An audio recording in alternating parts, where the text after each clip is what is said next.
Hello, my lovelies. It's Susanna, and today I want to show you how to solve this problem. Given is a square with two line segments inside that intersect at a right angle.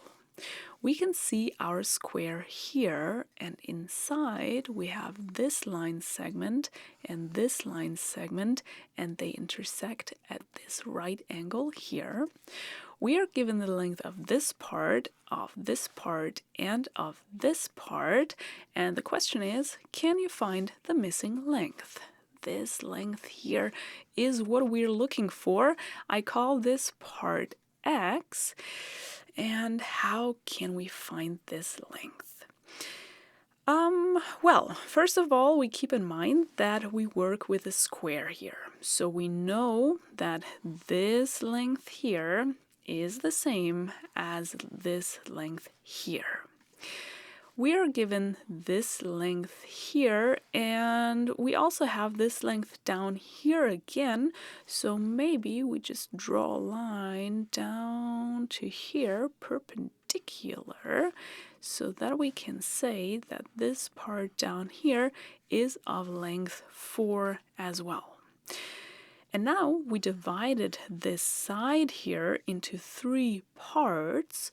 We know the length of this one, we know the length of this one. Well, we don't know the length of this one here, but I just call it A. And we could do the same thing with the 7 here. So go from here perpendicular to the side so that we know that this here is of length 7. And then we also divided this side here into 3 parts where we know this length. Well, we don't know this length here, and we also don't know this length, so I call this length here B. But we created triangles. Can you see them? We have one triangle here and another triangle here. And if we take a look at them, they look pretty similar.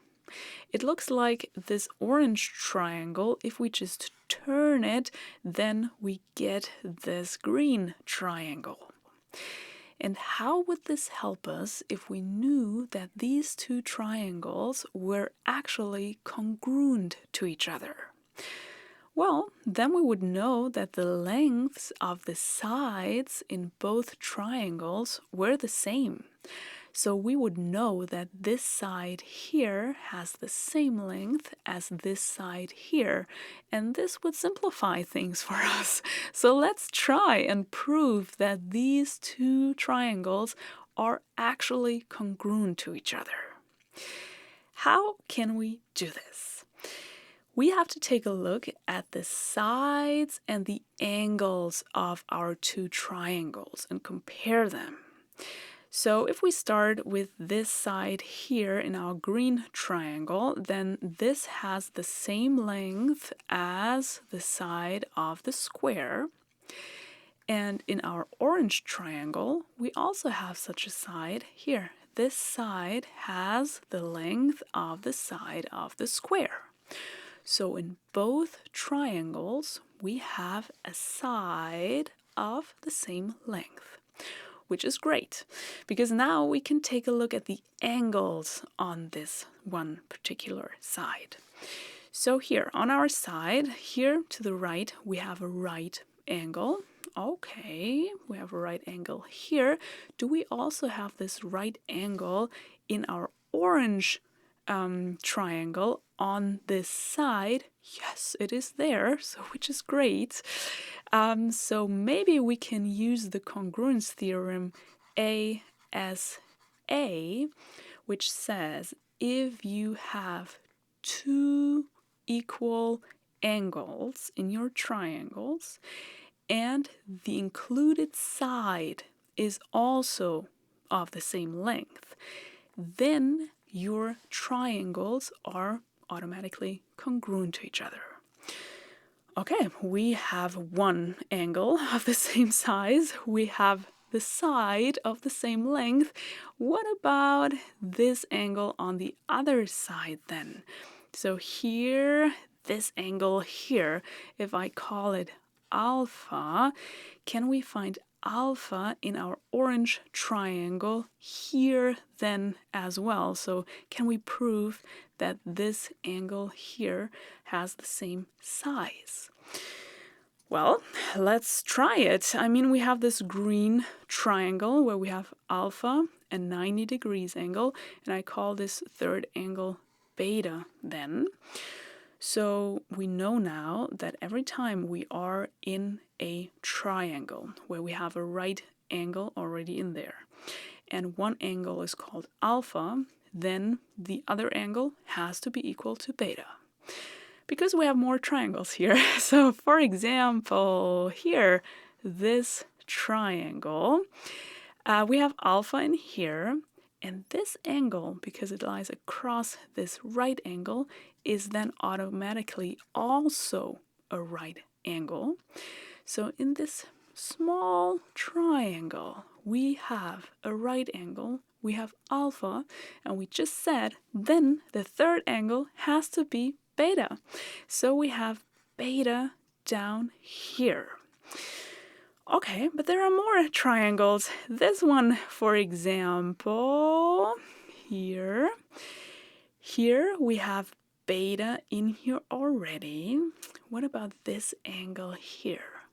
This is a right angle because we went down perpendicular here and we went perpendicular here to the side, so we have a right angle here. In this triangle then we have a right angle, we have beta, well then the third angle has to be equal to alpha. So we just showed that our two triangles are congruent to each other, and now we are allowed to use that this side here that we called A has the same length as this side here that we called B, so I don't have to call it B, I can just call it A. Okay, this is what we have so far. We are still interested in our x in the end, and x is part of this side of the square, which has the same length as this side of the square. So now we can compare these two lengths. So if I add these here, 4 plus a plus 6, then this has to be the same as my x plus a plus 7. Let's try and solve this equation for our x. We have a in here, a in here. If we subtract a will not longer be with us. So we have 4 here. This cancels out. We have the plus 6 here. On the other side, we have our x. This cancels out. And the plus 7.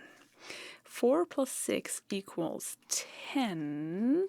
So to solve for x, we subtract 7 on both sides of the equation. 10 minus 7 equals 3. And this is our x, and we solved our problem. I'm curious how you solved this problem, so please let me know in the comments. I wish you a wonderful day, and I hope to see you in one of my next videos. Take care!